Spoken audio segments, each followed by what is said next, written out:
Come on in.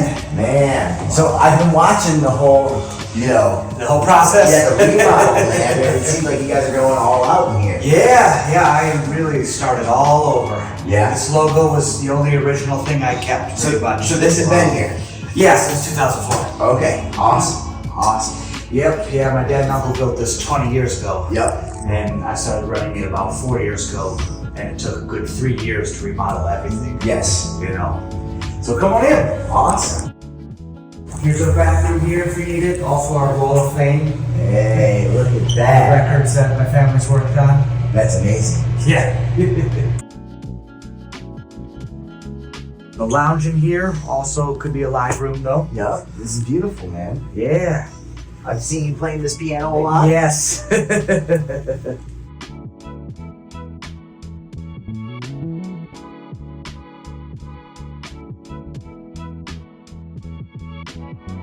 I've followed you for years, and so I've listened to Mama Yaya, Sean Forbes. Yep. And then there's another person, Yeah. Drew Verde. Okay. Yeah. Awesome. Yeah, I've checked all of them out.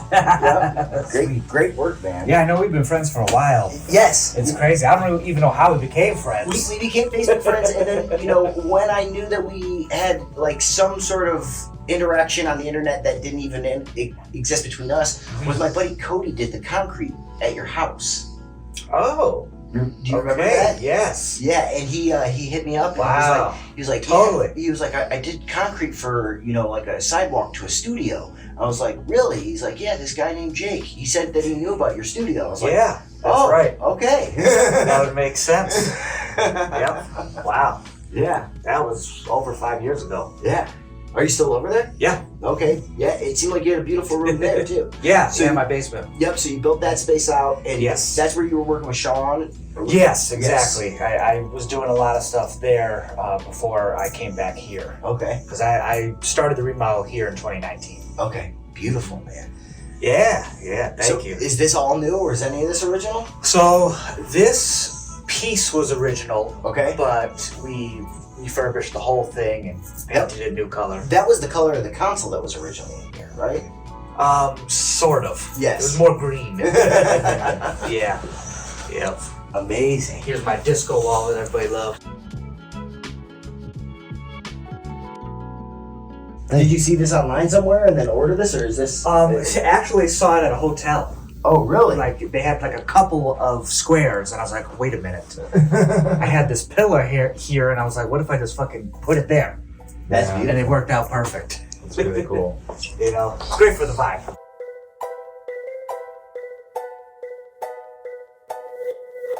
Vocal booth there. Awesome. Drum booth in here. That's a lot bigger than it looks online. That's great. Yeah, I know. Pictures are deceiving. Yeah, they are. No, this is awesome. Oh, shit. Yeah, drum booth here. So do you leave this pretty much permanently set up for people to go? Yes. Okay. Oh, shit. Little step down Oh yeah, there. watch your step. Amazing. Did you redo these spaces as well, or? Those up there, no, I just refurbished. Okay. Yep. Because I didn't want to mess with the geometry of the room. And how it sounded. The yeah. sound was too good, so. But all the fabric is brand new. Okay. All the lights are brand new. You go, oh, that is a very, very classy touch. Did you build those yourself, man? So, found a guy in Belgium that Okay. handmade them, actually. I may have to commandeer this idea. This is beautiful. Right? I mean, it was like, I saw it, I was like, it's made for me. I need it. So he makes those already. Like, that's a product he makes? Yes. Okay. Yeah, and he also does chandeliers, too, out of mics. It's crazy. Well, if I can get the link, I will give you full credit when I post them online. Yeah.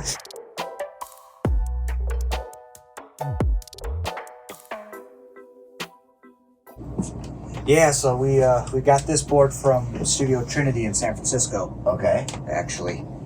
This is beautiful. Yeah, I love it. So are you mixing on the desk? I see stuff Yeah. split across here. Yeah. That is awesome. Yep, that's what I do. Keep it alive. So do you recall this thing, or do you just? So that's the only thing that doesn't work. Okay. The computer does not work. Yeah, I don't call Which- computer either. I mean, even if it did work, I probably would not use it. Yes. Except for myself. Yes. Everybody else that comes in here could care less. Yep. But I did order the Tangerine system. Okay. So hopefully by the end of this year, that'll be ready. Okay, that's awesome. Mhm. So currently right now though, I'm assuming the vibe is get a mix up on there, you know, go print a couple copies, listen to it, come back, make some changes, leave it on the desk for as long as you need it. Yes. Okay, Until perfect. we're done. Like we're in the middle of working on Kevin Saunderson's new album with Inner City. Okay. We just mixed his new single that just came out last week. Awesome, congratulations. Thank you. Yeah, which was fire. And he, because he hadn't worked on an SSL in 20 years, and he came through and was like, "Oh my God, I got to work on my new project here." Yep. We're like, "Fucking, let's go!" Because I really just opened to the public 2 months ago. Oh, I didn't know. It was private. So yeah, and I was going to ask about that. You know, I always thought this was a private facility. Yes. But now it's a public facility? Yeah, so- literally 2 months ago, I opened it up to the public. Okay. Just because I got it all ready, and I was like, you know what? I want to make a place like this here in Metro Detroit accessible Yes. for people. Why not? No, that's amazing. You know? So do you have an engineer who's like your chief engineer, or are you handling people's projects yourself? So majority of the time, it's me or my studio manager. Okay. Who is also the engineer that I have here. I also have a couple assistant engineers. Okay, awesome. But it's really me that knows everything and the ins and outs of this place. Understandable. You know, especially because I started here when I was 14 and then picked it back up when I was, 29 and watched them rewire everything, to the way I like it. Yeah, so I'm assuming you changed it a little bit, from the vibe that your dad and uncle had, but you kept. Yeah, so I got a ton of this stuff all fixed up so I can use it because a lot of shit was not working. So I came back here. I've stared at photos of this room for years. Yeah. Trying to figure out what's going on. And there's always been some like esoteric stuff in here that I was interested about, like the Helios modules. Yeah. What do you guys rock those on? So I really like them with pianos. Okay. That type of texture or synths. Yep. Keyboards, really cool. That's what I use it for. I actually, unfortunately, my 2055 just farted out on me. Oh. So they're repairing it. I use that on everything I do. Okay. But hopefully in a couple weeks I'll be back. Is your 2055 like your main vocal compressor? Or? No, I actually use that on a ton of pads, Okay. organs, stuff like that. And so that's what I love it for. So when it comes to using outboard gear like this, do you tend to insert it straight on the mix, or is this stuff that you'll print your sounds through as you're doing production? No, I insert them, as you can see. Yep. I got a ton of inserts going on this particular mix. Yep. Okay, so you just leave them right up in here. Yeah. That is awesome, man. Yeah. Do you have anything strapped across the two bus? The whole thing. I just do the whole thing to it. Okay, just through the bus compressor? You don't have any, like one of these Mason burgers or anything that isn't like strapped up there as well? On this particular one, no. But, I have the Allen Smart over here. Yes. Fucking rock that all the time. Okay, so sometimes you'll check between the two of them? Yep. What, do you find this one's a little bit more aggressive? No. Okay. This one, there's definitely a difference between this and the G. Yes. Sure. Yes. I fucking love it. You like this one better? I do. Yes. Okay. That G that you guys had in here was classic. This thing is beautiful too, man. Yeah. I mean, it's the same fucking size, just not green. Yes. So, this desk is big enough. Do you ever leave like one song up over here and one song up over there? I have done that before. Yeah. Yes. You got the room. Yeah. Like this is my song that I have up right now, so that's why it's spread all over. Yep. But most people come in and they're reaching like 32 tops. My desk is these three buckets and then a stereo bucket, so I'm much smaller than this. Yes. This is beautiful though. Yeah. So one question I've always had. Yeah. That rack back there. Your family has always had this love of DBX gear. And I've always, when I stared at these rooms, I was like, well, that seems like there's enough to be on every drum. Yeah, that's true, but we love to use them for vocals. Really? Like my vocal chain, Okay. for everything that I do here is Neve and DBX 160. DBX one's like the VU up at the top. Top right. Oh, that's my chain. That's the one. Okay. Yeah. I use those on every vocal I do. That's awesome, man. I know a lot of people love the Avalon and shit, but for me, that's what I love. That's cool. And is that a familial thing? Did you learn that from your dad, or? That's what we did on all of M's vocals in the early days, and just kind of stuck with it. That's really, really cool. Because Dre does it with the Avalon. Yes. But it was a nice compliment to that. Yep. And we'll use it too sometimes, but for the most part, if someone walks in right now, boom. That's the one. And all my real piano that I do, I'm doing 160 axis Okay. on that. And then where do you tend to use the 165s? So I'll do drums with this Okay, for awesome. sure, or percussion. Yep. You know, I rarely use these. Okay. Actually, my dad and uncle started with these. Yes. These are older than me. You know, so over the years they built upon those. So, you know, I've always been curious. Your dad and uncle did a lot of the work at other studios in Detroit before they built this place, right? Yeah. So before here, because this was finished in 04. Okay.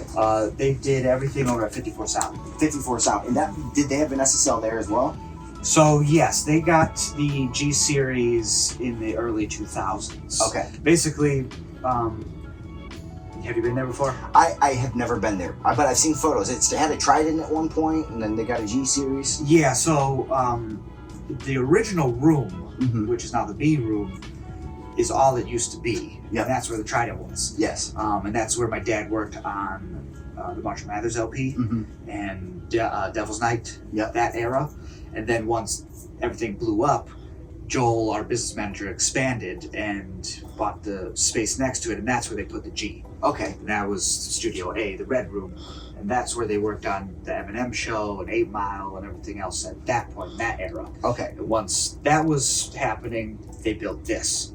And then once that was finished, M was here from 04 to 08. Okay. And then he bought his own place. Which is Effigy. Effigy, yeah. Yes. Which is ironically across the street. Oh, really? Literally right across the street. Okay. So do you ever go work over there? No, that's just his domain. Okay. I see him come in and out every single day, though. Does he ever come work over here? No, never works over here anymore. Yeah. So you guys, your family stopped working with them around that time period, 2009? 2000, yeah. Last record my dad worked on was Beautiful, which was on the Relapse album. Okay. Which was 09. Yep. Amazing. I mean, amazing body of work, though.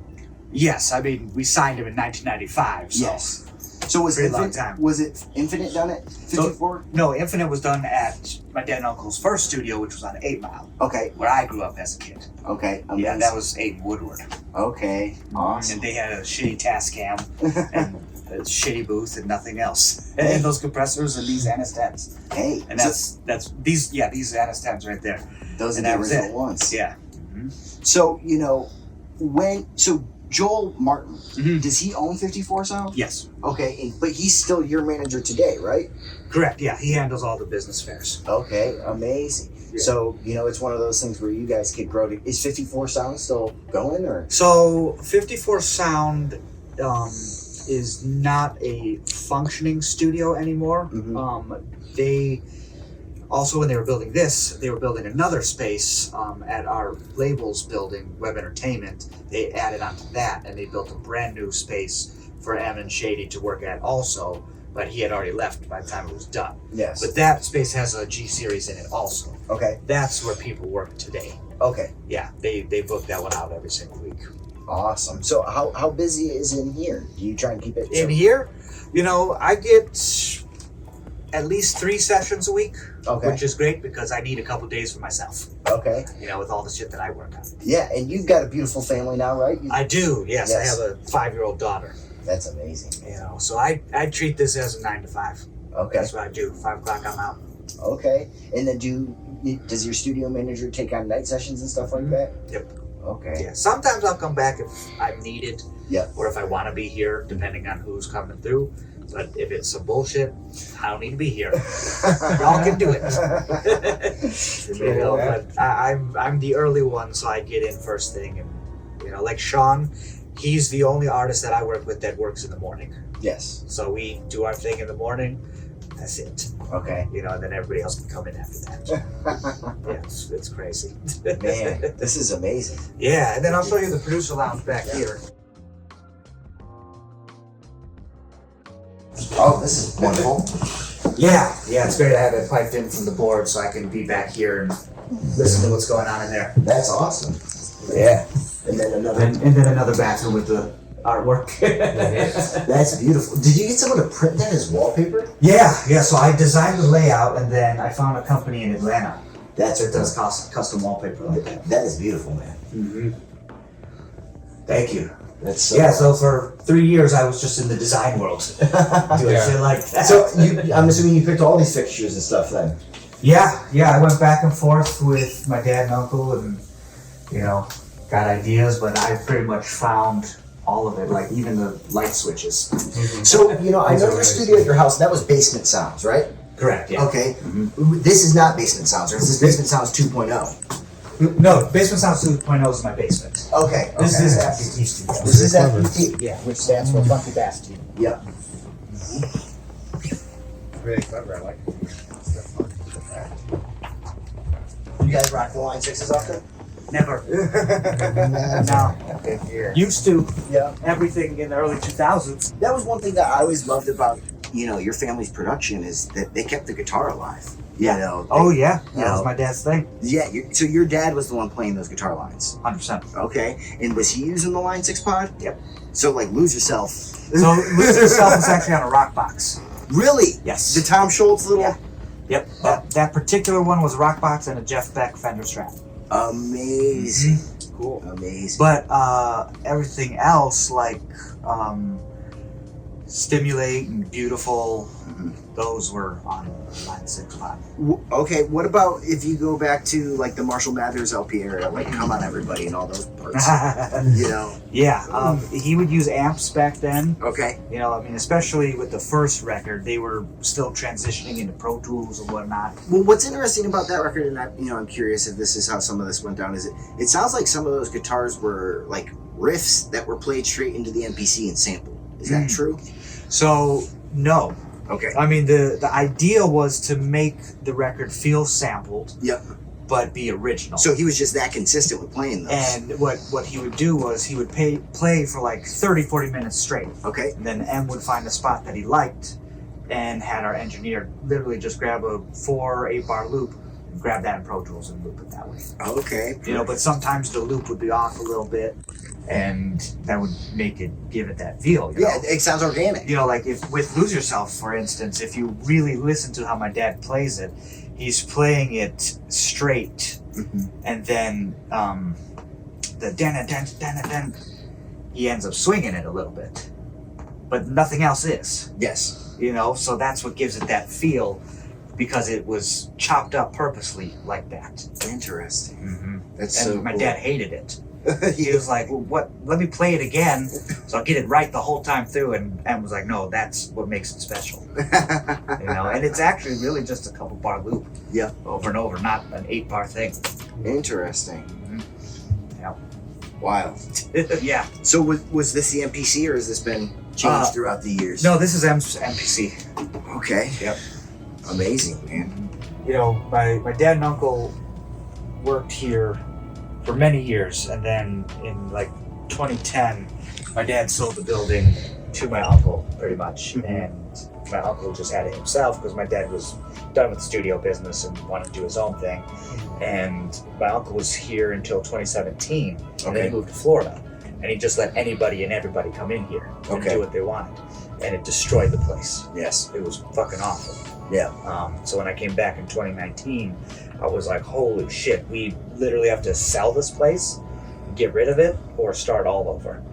And it was the perfect time to really think about it, and this board had popped up as far as being available for a really good fucking deal. And we're like, okay, I guess we're gonna start all over. If you don't mind me asking, what'd you get the disc for? We got this for about $150. Dude, congratulations, bro.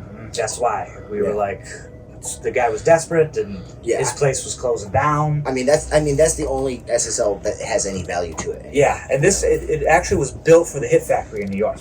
Oh, so really? It started there in 2002. This is what, dude. So as I said, I was going to New Jersey. Did you work on this? Nope. David Bendeth. This desk used to be a big winged console, and he did Elvis on this desk. The Elvis '1's record was done on this desk. Yeah, I know. 50's first record was done on this. Yep. Get Rich or Die Trying, and then like 4 or 5 years later, it went out to San Francisco. Yes. Yeah, that's amazing. Where did it end up out there? Studio Trinity. Oh, okay. Yeah, I know Bieber and Kanye had worked on it. Yeah. But they barely used this thing. It was in great condition when we got it. It looks in great condition. And you said, so it didn't come with a computer? No, it did. We just had some issues with it, and Bruce, Is that doctor. Is that who you're using? Yeah. How's that going? I mean, I haven't needed him in a long time, thank God. Thank God. But he's the one who put it together for us. Okay, When perfect. we got it shipped here. And the computer worked for almost a year, Okay. and then it just fucking farted out. Okay. We had a really bad power outage, and it got fucked, and never came back. Interesting. And I sent him, the components from the tower downstairs, and it was just nothing he could do with that one. So we were like, okay, not a big deal, because what happened was when he fixed something, I forgot what it was, and he put it back in there, he got it working, but all of our inserts stopped working. Yes. And I was like, well, fuck that, I need that. Yes. More than I need that. And that was the time Tangerine came out, and I was like, I'll just fucking get that. Yep. And then it'll be even more up to date. When does that get out here? The Tangerine? Yes. It's supposed to be end of the year. Okay. They're a really cool system, and that French guy is very Yes, very yes. nice. Mhm. So cool. Yeah, the one thing I will say about this is it runs so fucking hot. The desk. Yeah. Yes. Like this one, especially with these LEDs up here, it tends to get really hot. It's cooking. Mm-hmm. And I never shut it off, so.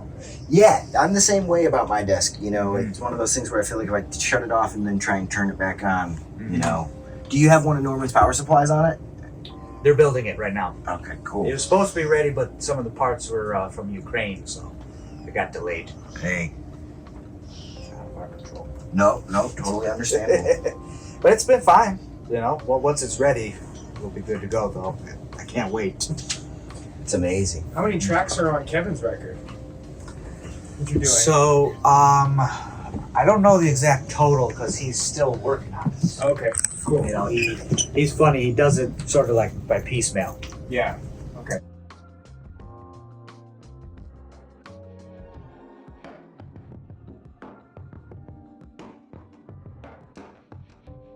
What are you using these things over here? Like if I point at them, where do they go? I use that for vocal reverbs, Okay. drop verbs. Okay. Unfortunately, the one below it doesn't work anymore. The Orville. Yeah, and they won't even fix it. Really? Yeah, I've had the hardest time, which is okay. It's fine. Beamish Electronics in Ohio. Yeah? Yeah, they're the only people outside of LA and Studio Electronics that will take care of like 480s and the AMSs and stuff. Yeah. They're awesome. Text it to me. I will. If you remember. No, I will. Yeah, so same thing. Vocals Okay. for that whole section, basically. So this is the vocal rack. For verbs and effects, for sure. Okay. Yeah. What about these guys? The Focusrite. Yes. I like to use that on keyboards. Okay. I've done some guitars through there, but mostly keyboards. And then what about the Ooh, 33609? I use that all the time. Let me see, what am I using it on right now? 'Cause I do have that hidden right now.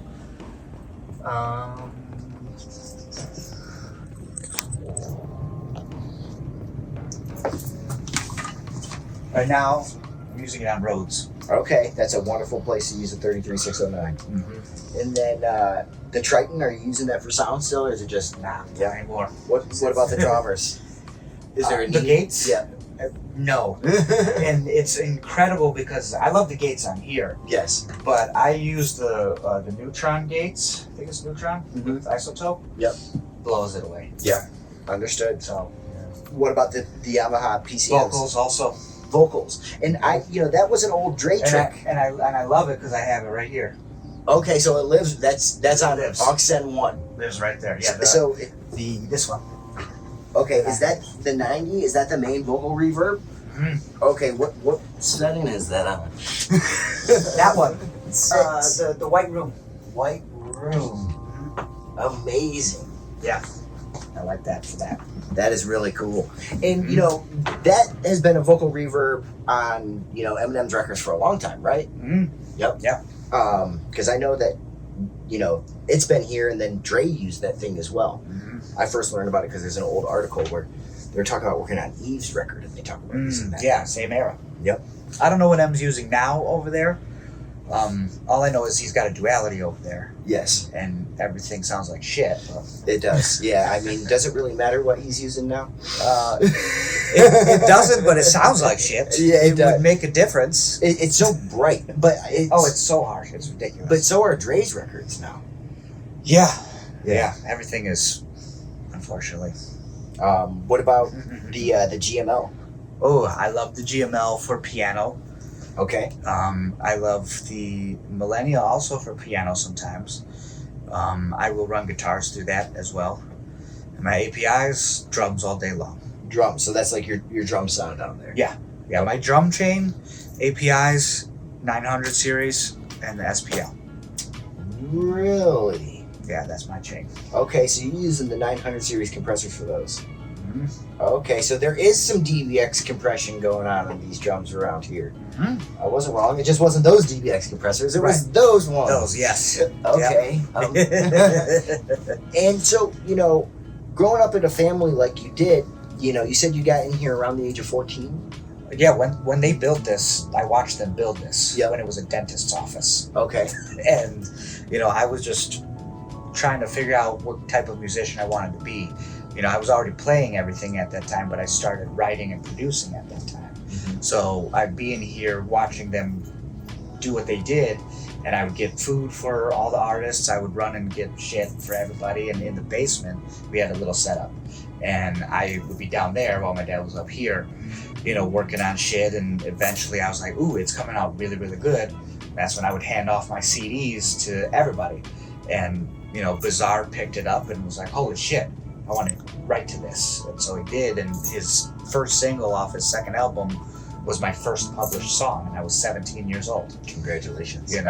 Back then. So that was it for me. I was able to come up here, and then I worked up here ever since. How did it? So that's when you graduated from the basement to up here. Was Bizarre for that? How did it feel going into high school with Bizarre's single out? So it was fucking incredible because, I knew, okay, I have to finish school because I have to finish school, but my career had started. Yes. Like all this talk about career and everything, I had started.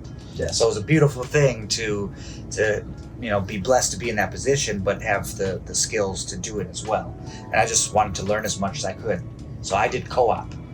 At lunchtime, I came here every single day. And they let you and do the that. school let me do it. That's amazing. And it was incredible because at that time, people smoked and did anything they wanted to do in here. Now I'm no smoking. I can't handle it anymore. Yeah. But back then, it was a terrible environment to be in as a teenager, for sure. But that was just the world, and I was in it. I worked with King Gordy on a ton of his records back then. That's awesome. I produced the whole Cobain's Diary album with my dad, and that's still an underground classic. And I did it all in here when I was 17. That's amazing. So, was your dad primarily the songwriter producer and your uncle primarily the engineer producer?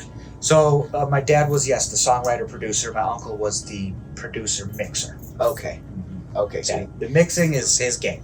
That's his game. So did you learn a lot of these tricks with the outboard gear from your uncle then? Yes. Okay, and which ones have you spent time to go and say, okay, this stays, and then this is getting moved here? Like you said, the 33609 you threw on the roads. Did you learn that from your uncle, or is that a Jake trick?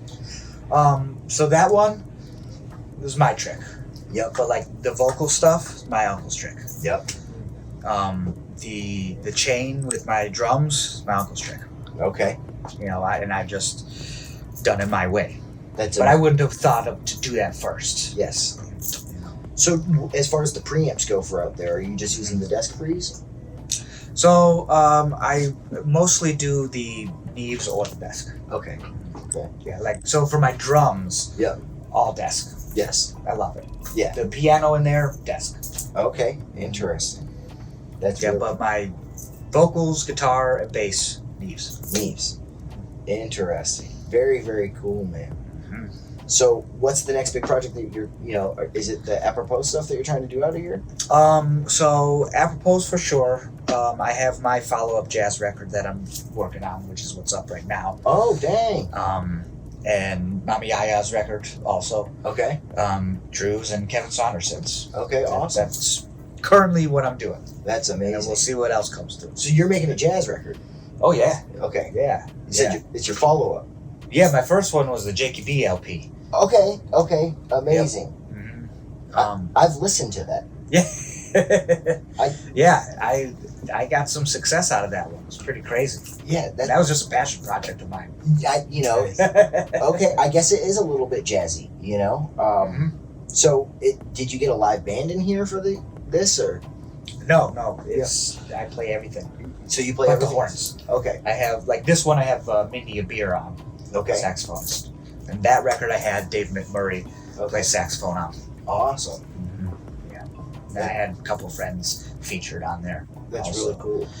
Yeah, so that's a fun passion project of mine that I'm still doing.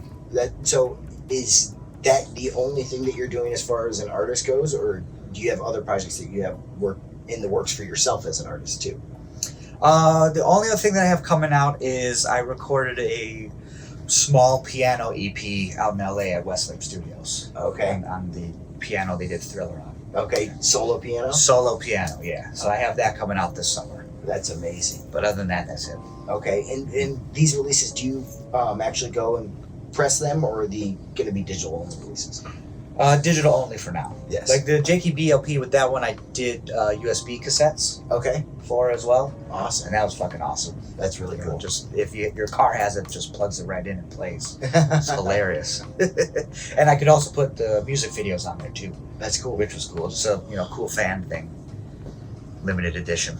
So, how long do you tend to typically take when it comes to working on someone's project? Like, if you're going to start a new Mama Yaya project right now, how long do you think, you'd be in production before that would be out in the world? Minimum 1 year. Yep. Yeah, you like to spend time on stuff. Yes. Make sure it's exactly how you want it to be. Yep. Like, apropos, I started working with him in September. Yep. And this July will be his first release. Okay, and you just made that announcement recently, right? Yeah. Yeah. Yeah, but we've been working on everything. We actually have his first promo release coming out in a couple weeks. And then official single will be out in July. Yeah, I saw that little snippet of Redbone. Oh, yeah, our cover thing Yeah. he was doing. Yeah, people love that. Oh, yeah. His voice is so good. It's so good. It's great. Uh, And it's funny, like, I hate doing stupid shit like that. But, with social media and whatnot. But everybody wants me in their shit. I'm like, dude, leave me be. you killed it when it popped up. I was like, hey. I know. You wanted that. And I'm like, God, I didn't want to be the producer that's all up in the videos, but here I am. I love the Suge Knight quote. Yep. Yeah, every single one. I'm either in the videos or I'm on stage with them. Hey, But it's all good because it's still music for me, and that's what I do. It's all I know. Yeah. Well, it also means they want you there. Yeah. And Yeah. I like it when I feel like I'm Nothing wrong part of with the that. team. You know what I mean? Mhm. So, how long have you been playing the piano?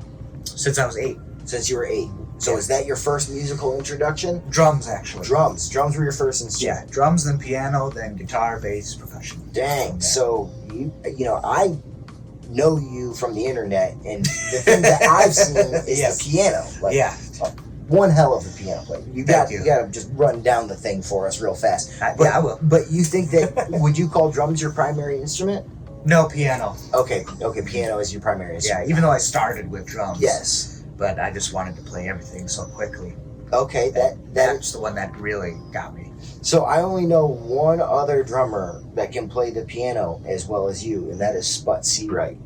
So I'm assuming High praise. Thank you. I'm assuming that you're one hell of a drummer as well. Yeah. And with, when I am doing the Apropos records, he's a drummer also, and he lets me play the drums on everything, and he's just like, "What the fuck? You did that in one take?" It's like, yeah, they call me One Take Jake. Hey. So when you're in I here, just feel it. when you're in here working, Mhm. you're working by yourself then. A lot of times, yes, or I have my assistants with me. Oh, you do have an assistant. Mhm. Okay. Yeah. And are they doing patching and stuff like Yeah. that for you? Yeah, they're doing the bullshit. Yep. And then you just walk in, hit record, and or they actually hit record, and you're just playing. It depends on who I'm working with. Yeah. Some people, I know how they work and they're really fast, and I'm really fast, so I just have to do it. Yes. Some others, I can stand over here and he can do it. Yep. It just depends on who's in here. How long have you been working with your assistant? So I've got a couple of them. One I've had since I finished the remodel, and the other since last year. Okay. And, do they just come in when you need them? Like you say, hey, I'm going to need you for 3 or 4 hours today. And then One of them is here every day. The other one's an on-call situation. Okay. And do they do their own work as well? Like, are they engineering for other people? Outside of here? Yeah, well, outside of your work, like if it's here or anywhere else. Oh, no. No. So this is just here. Yep. Okay. That's amazing, man. Yeah. That's really cool. They're lucky. So are you taking on any interns or working with any colleges or anything like that? No. No need. No need. Not right now, at least. That's really cool. The shit that we do here, I don't enjoy teaching so much, Yep. The beginning, yes. But now that things are moving, I need people that are ready Yes. to go. Yep. So sometimes I'll have people come through and hang out and just see if they're inspired by it and they want to choose this career path, but I don't have them do anything. Understood. So, have you found that the engineering talent in Detroit is pretty good? No. Yeah. I mean, I'm very, very picky Absolutely. because I have both the old school and new school approach. Yes. Nobody knows how to use this. Yeah. Nobody. That's what I'm finding. I'm Half my clients come in here and just want to use the aux cord absolutely. on their laptop.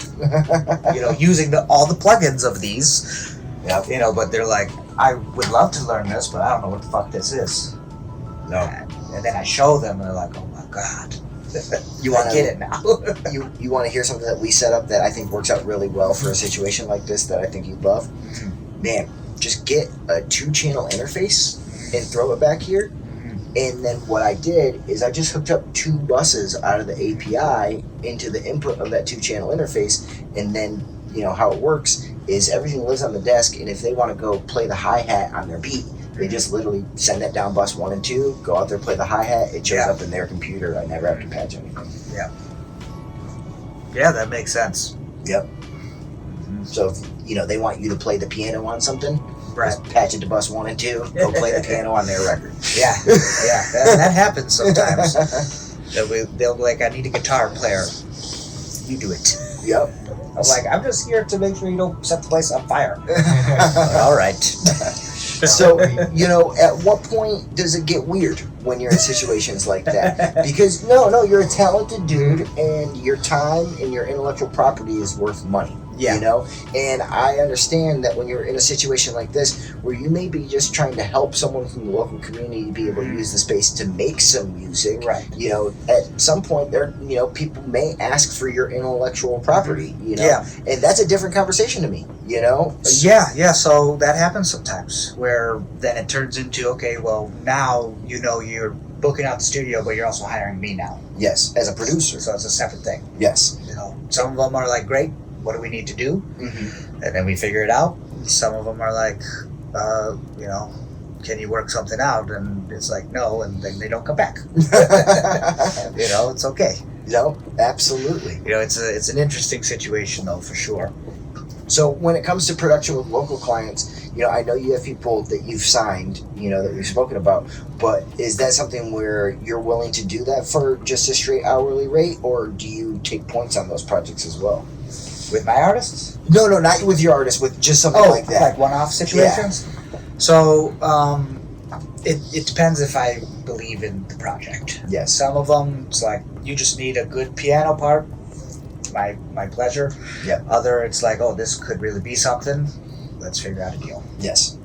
So it depends. And There's some great fucking talent and there's some shit talent. And I'm assuming that Joel, if you find someone that's just amazing, you just send him on over to Joel, right? Well, my wife's an attorney. Oh, So okay. I just send it on home. That's even better. That's perfect. Yes.